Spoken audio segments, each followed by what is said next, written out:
예수님은 마지막 십자가에 달려 죽으시면서 7마디의 말씀을 남기셨어요. 이것을 신학적으로 가상칠언이라고 합니다. 특별히 오늘 요한복음에 보니까 이 가상칠언 가운데 가장 중요한 2마디를 남기십니다.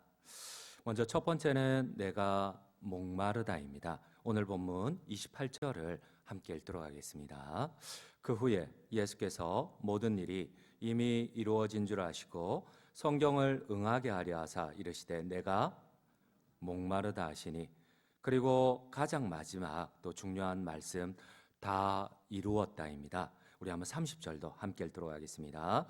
예수께서 신 포도주를 받으신 후에 이르시되 다 이루었다 하시고 머리를 숙이니 영혼이 떠나가시니라. 그렇습니다.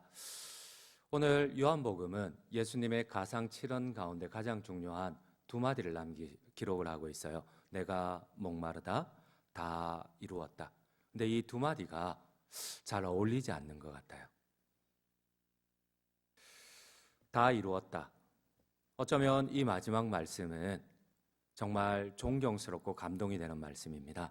내가 하나님의 사명을 위하여서 내 목숨을 다 바쳐 주님의 뜻을, 이 사명을 다 이루었다. 테텔레스타이. 근데 이와는 다르게 내가 목마르다? 왠지 주님의 연약함을 드러내는 것 같아요. 왠지 주님의 나약함, 인간적인 것을 드러내는 것 같아요. 이 2마디가 잘 어울리지를 않아요. 마치 내가 목마르다는 말씀은 거룩한 사명 앞에 주님의 나약함, 인간적인 모습을 보여주는 것 같아 실망스러운 마음이 듭니다. 그럼에도 불구하고 왜 주님은 목마르다고 말씀을 하셨고 또 요한은 이것을 기록을 하였을까요? 그렇습니다. 여러분, 오늘 주님의 목마름은 육체적인 목마름이 아닙니다. 바로 관계적인 목마름, 정서적인 목마름입니다. 바로 자신을 따랐던 마지막 때에, 가장 위로가 필요할 때에, 가장 고통스러운 순간에 아무도 없었어요. 주님의 목마름은 그토록 자신이 애틋하게 사랑했던 이 수많은 환호하는 수많은 사람들이 단 한 명도 남지 않았어요. 그 사람들은 군중이라 치더라도 여러분, 예수님의 70인의 제자가 있었습니다. 그런데 그 70인 가운데서도 단 한 명도 주님이 가장 외로울 때, 가장 고통스러운 순간에 아무도 없었어요. 주님은 인간적인 것처럼, 마치 나약한 것처럼 말씀을 하십니다. 내가 목마르다. 다 어디 있느냐? 내가 목마르구나. 가장 괴로울 때에, 가장 위로가 필요할 때에 내가 정말 목마르구나. 여러분, 마지막 12제자 역시도 마찬가지입니다. 가족처럼 함께 먹고 마시며 3년을 같이 보냈습니다. 동고동락을 했죠. 그런데 아무도 없어요. 단 한 명도 없어요. 주님은 말씀합니다. 내가 진짜 목마르구나. 마지막 12명은 남을 줄 알았는데 그 12명 가운데 단 하나도 없구나. 내가 정말 목마르구나. 베드로는 주님이 권면을 합니다. 모든 너희들이 나를 다 떠날 것이다. 고통 앞에, 두려움 앞에 나를 다 떠나갈 것이다. 나를 배신할 것이다. 베드로가 호언장담을 합니다. 내가 죽을지언정 주님을 떠나지 않겠습니다. 우리 함께 성경을 읽도록 하겠습니다. 마가복음 14장 29절입니다. 베드로가 여짜오되 다 버릴지라도 나는 그리하지 않겠나이다. 여러분, 베드로만 이렇게 한 것 아니에요. 제자들도 동일하게 똑같이 얘기했습니다. 12제자 모두가 내가 죽을지언정 주님을 버리지 않겠노라고, 배신하지 않겠노라고 했습니다. 우리 한번 마가복음 14장 31절도 함께 읽도록 하겠습니다. 31절입니다. 베드로가 힘있게 말하되 내가 주와 함께 죽을지언정 주를 부인하지 않겠나이다 하고 모든 제자도 이와 같이 말하니라. 여러분, 베드로만이 아니에요. 모든 제자도 죽을지언정 주를 배신하지 않겠나이다고 합니다. 병행 본문인 누가복음에는 구체적으로 이렇게 얘기를 합니다.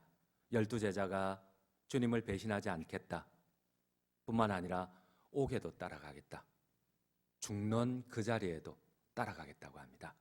우리 한번 누가복음 병행본문 22장 33절을 함께 읽도록 하겠습니다.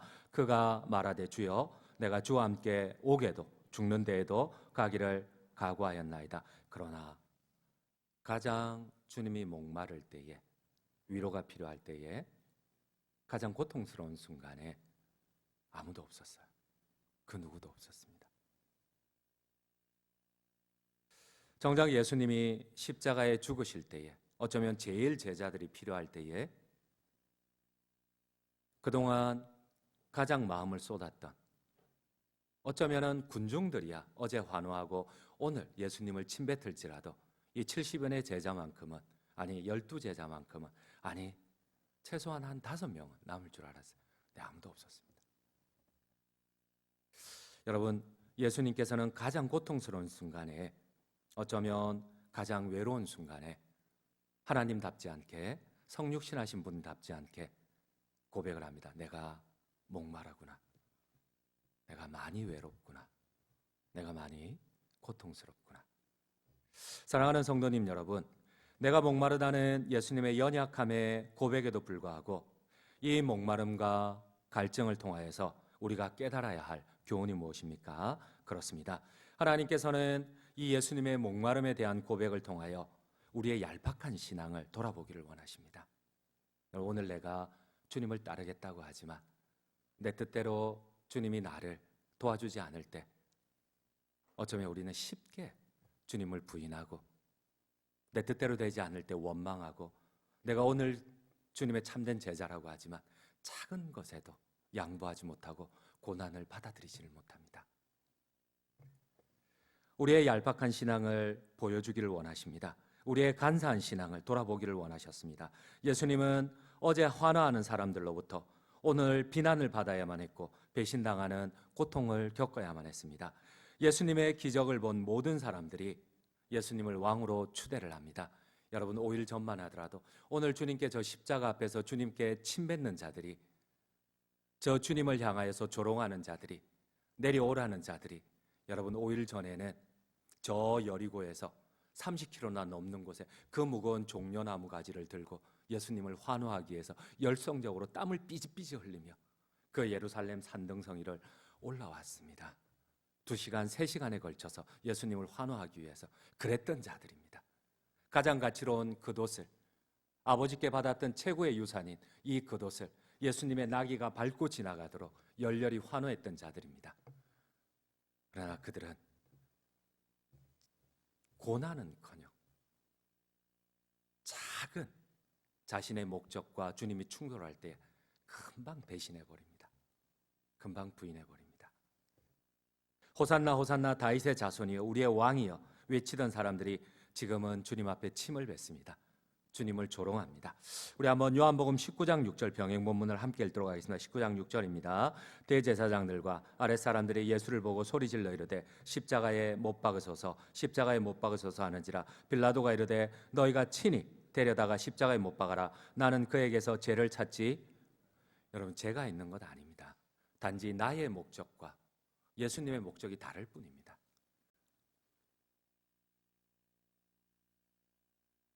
사랑하는 성도님 여러분, 우리가 사순절을 지킵니다. 오늘 정사 예배를 드립니다. 고난주간 특별 새벽 기도를 지킵니다. 여러분, 우리가 어떠한 목적으로 이 사순절을 지킬까요? 고난주간을 지킬까요? 단지 예식일 뿐일까요? 우리의 믿음의 조상들은 왜 고난주간을 만들고 특별 새벽 기도를 만들고 또 심지어 여기에 확장되는 사순절 절기를 40일 동안 지킬까요? 그 목적이 무엇입니까? 그렇습니다. 우리의 얄팍한 신앙을 돌아보라는 겁니다. 금방 주님을 배신하는 우리를 돌아보라는 겁니다. 가장 고통스러운 순간에 우리는 주님을 따른다고 하지만, 주님을 경배한다고 하지만, 주님을 찬양한다고 하지만, 어쩌면 가장 고통스러운 순간에 나의 목적과 자그마한 것에도 충돌이 일어날 때 주님을 우선하지 않는 우리를 돌아보라는 겁니다. 3년을 같이 먹고 마셨지만 우리는 지금 사순절의 마지막 7주차를 보내고 있습니다.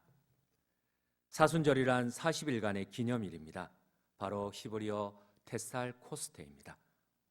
바로 주님의 십자가를 40일 동안 계속해서 나의 우선순위와 나의 정욕과 나의 욕망과 계속해서 40일 동안 우리가 훈련을 하고 충돌을 합니다.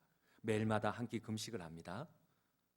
아니, 우리 조상들은 매일마다 한 끼밖에 먹지 않았죠. 근데 그 한 끼도 여러분 육고기는 절대 거절을 합니다. 여러분 얼마나 고기가 먹고 싶겠습니까? 하루에 한 끼 먹는데.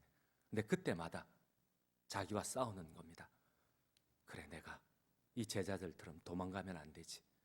내가 주님을 사랑한다고 하지만은 그러나 정작 나에게 작은 고난이 오고 나에게 작은 고통이 오고 이해되지 않는 것 와도 내가 주님을 먼저 생각하고 주님의 교회를 먼저 생각하고 내가 양보할 수 있나?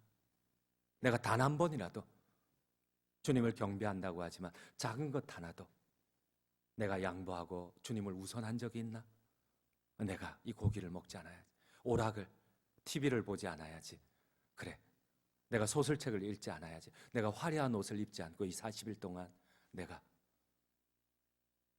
그리고 야유회를 40일 동안 안 나가야지. 억지로 내 이 작은 것 하나도 내가 양보 못하면서 진짜 주님이 죽으시는 그 자리에 내가 따라갈 수 있겠는가? 그러면 내가 오늘 배신한 이 제자들과 무슨 차이가 있겠는가? 여러분, 사순절을 지키는 의미가 무엇일까요? 지금은 이 모든 의미가 퇴색되었지만 여러분, 고난 주간 한 주간도 새벽 예배를 드리지 못하는 우리가 정말 이 십자가의 죽음 앞에 주님과 함께 따라갈 수가 있을까요? 동고동락한 그 제자들도 다 버리고 간 그 자리에 우리는 과연 남을 수 있을까요? 그렇습니다. 예수님을 따르던 수많은 사람들이 있었습니다. 아니, 예수님은 기대도 안 했습니다. 설마 70인의 제자 가운데 하나는 남겠지. 12명 가운데 하나는 남겠지. 여러분, 이 정사 예배를 통하여서 우리가 다시 한번 주님의 십자가 앞에 우리가 한번 결단해 보기를 원합니다. 나 자신을 돌아보기를 원합니다. 외부에서 찾지 말고, 다른 사람에게서 원인을 찾지 말고, 내가 진짜 가장 고통스러운 순간에 하나님을 먼저 우선해 봤는지, 아니면 모든 핑계를 나의 방어 기제처럼 타인에게 다 돌리고 주변 상황에 다 돌리고 내가 정말 그 주님의 십자가 앞에 단 한 사람으로서 한번 서봤는지. 결론을 맺도록 하겠습니다. 주님은 십자가 위에서 가장 절실한 시간에 목마르다고 연약한 모습을 보이셨습니다. 목마르다고 한탄하셨습니다. 이 고난 주간 절기를 통하여, 정사 예배를 통하여서 주님의 갈증을 묵상하고 다른 것에서 이유를 찾아보지 맙시다. 우리 자신이 진짜 내가 한 번이라도 우선순위를, 고통스러운 시간, 여러분 좋을 때는 다 좋습니다. 그러나 진짜 여러분 제자들은 좋을 때는 감옥에도 죽는 자리에도 내 목도 내놓는다고 했어요. 그런데 여러분, 주님이 고난당하는 그 시간에는 여러분, 그 병정들이 제자들을 못 박으려 했던 것 아닙니다. 그런데도 혹시나 자기에게도 그 고난이 조금이라도 닥칠까 봐 우리가 오늘 정사 예배를, 십자가를 통하여서 다른 데서 원인을 찾는 것이 아니라 주님의 그 십자가 앞에 직면하기를 원합니다. 그 목마름의 그 고백 앞에 그 목마름을 우리의 영혼에 새기시고 죽음까지도 주님을 따르며 순종하는 주님의 참된 제자들 되시기를 간절히 주님의 이름으로 축원드립니다.